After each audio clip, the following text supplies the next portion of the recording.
السلام ورحمۃ اللہ وبرکاتہ۔ بھائی کا سوال کہ فرض نماز سواری پر جو نہیں پڑھی جاتی اس کی کوئی دلیل چاہیے۔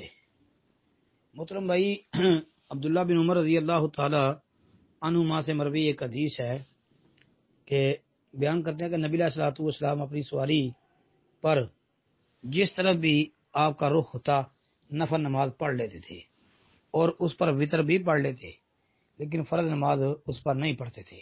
یہ واضح حدیث ہے، بالکل صحیح بخاری دیکھ لیں آپ، 999 نمبر حدیث ہے۔ اور پھر سواری کے اوپر وطر پڑھنا، یہ بھی آ گیا، وطروں کا بھی ذکر خاص، تو وطر نفل نماز ہے، اس سے یہ بھی ثابت ہو گیا۔ اور صحیح مسلم میں بھی یہ حدیث آتی ہے، ابو داود، ترمذی اور نسائی، ابن ماجہ اور کئی کتابوں میں یہ موجود ہے۔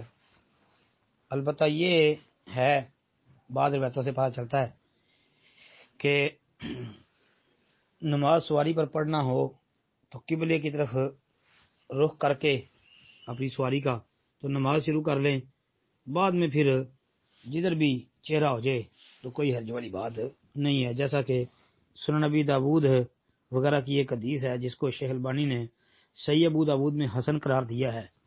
وہ کہتے ہیں جی، انس رضی اللہ تعالی عنہ بیان کرتے ہیں، نبی علیہ السلام سفر کرتے اور نفل پڑھنے کا ارادہ فرماتے تو اپنی اونٹنی کے ساتھ قبلہ رخ ہو جاتے، پھر اللہ اکبر کہتے اور پھر جس طرف آپ کی سواری آپ علیہ السلام کا رخ پھیر دیتی آپ نماز پڑھ لیتے تھے۔ جی، ان دونوں حدیثوں کو سامنے رکھ لیں تو مسئلہ واضح ہو جاتا ہے۔ اور بالخصوص عبداللہ بن عمر والی حدیث اس میں تو ساری بات ہی کلیئر ہو گئی کہ سواری پر نفل نماز پڑھی جا سکتی ہے، فرض نہیں۔ السلام علیکم ورحمۃ اللہ۔